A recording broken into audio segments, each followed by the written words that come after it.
What if I told you that the most critical ingredient for a joyful retirement isn't something you can find on a bank statement or a brokerage account?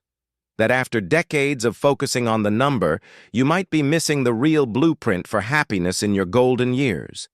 We spend our entire working lives chasing that financial finish line. We contribute to our 401ks, we watch the markets, we dream of the day we can finally say, "I'm set." But then it arrives. The checks start coming in, the calendar is wide open, and for so many, a quiet unease sets in.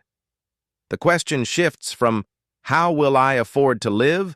to a much more profound and unsettling one. Now what? I want you to meet Robert. Robert was a successful project manager who retired at 65 with a more than comfortable nest egg. The first month was a blissful vacation. The second month, he started organizing the garage.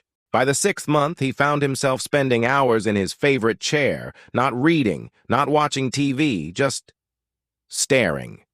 His purpose, the structure that gave his days meaning, was gone. His identity had been so tightly wrapped in his job title that without it he felt invisible, even to himself. Robert's story isn't unique. It's a silent epidemic. Because retirement isn't just a financial event.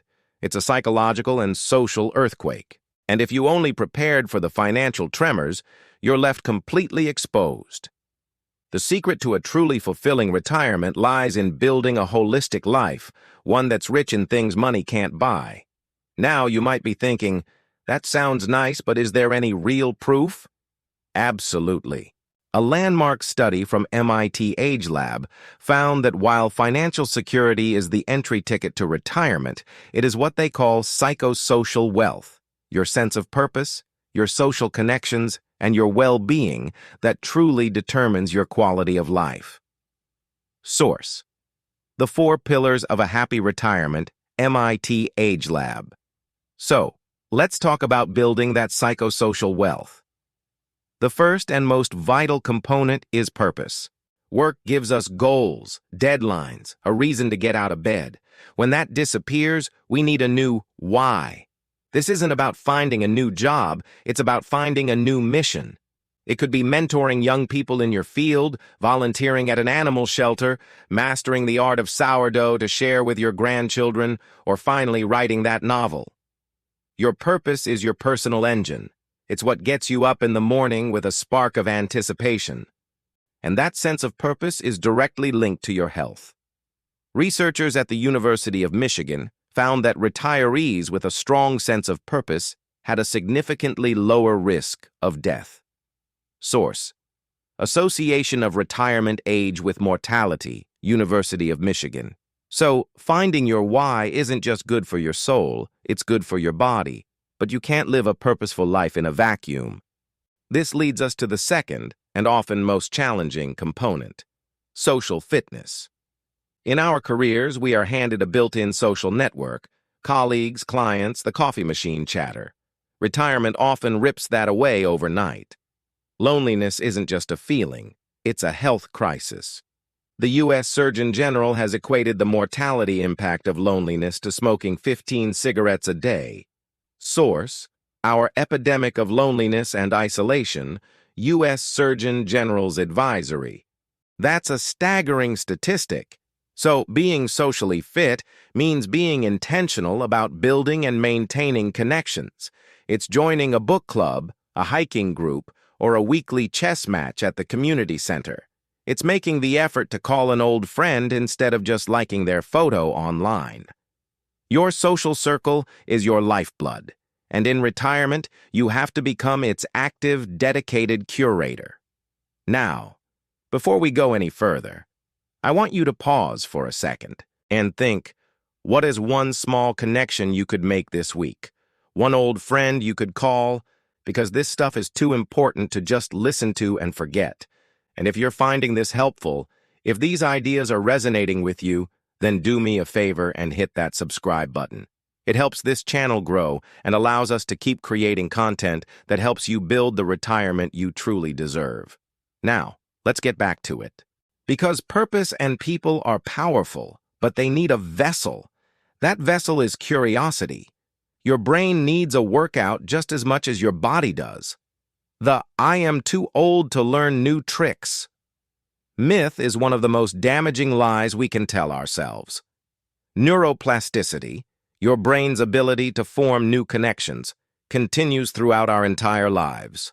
Source: The Brain That Changes Itself, by Dr. Norman Doidge. So, what does that mean for you? It means it's never too late to learn Italian, to pick up the guitar, to understand the blockchain, or to learn how to code. Challenging your brain with new, complex skills builds cognitive reserve, which can help stave off decline. But more than that, it brings a sense of play and discovery back into your life. It makes every day an adventure. And finally, we have to talk about the foundation that holds it all together: well-being. This goes beyond just hitting the gym. It's about moving your body in ways you enjoy: a daily walk, yoga, swimming. It's about nourishing yourself with good food. And crucially, it's about managing your mindset. Practices like mindfulness and gratitude aren't just buzzwords. They are tools to rewire your brain to appreciate the present moment, to find joy in the small, quiet parts of your day that you were too busy to notice before. So let's bring it all together. Robert, the man we met at the beginning, he didn't find his joy by rebalancing his portfolio. He found it when his daughter signed him up for a woodworking class at the local community college.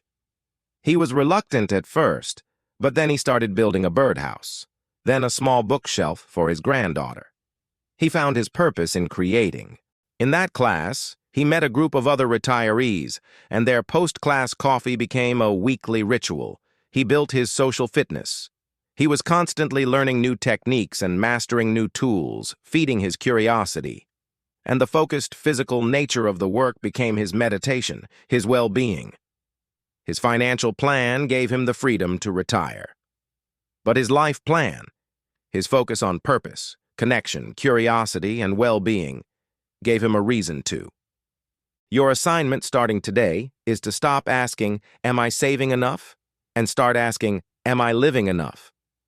Audit your life not just for financial assets, but for these human assets.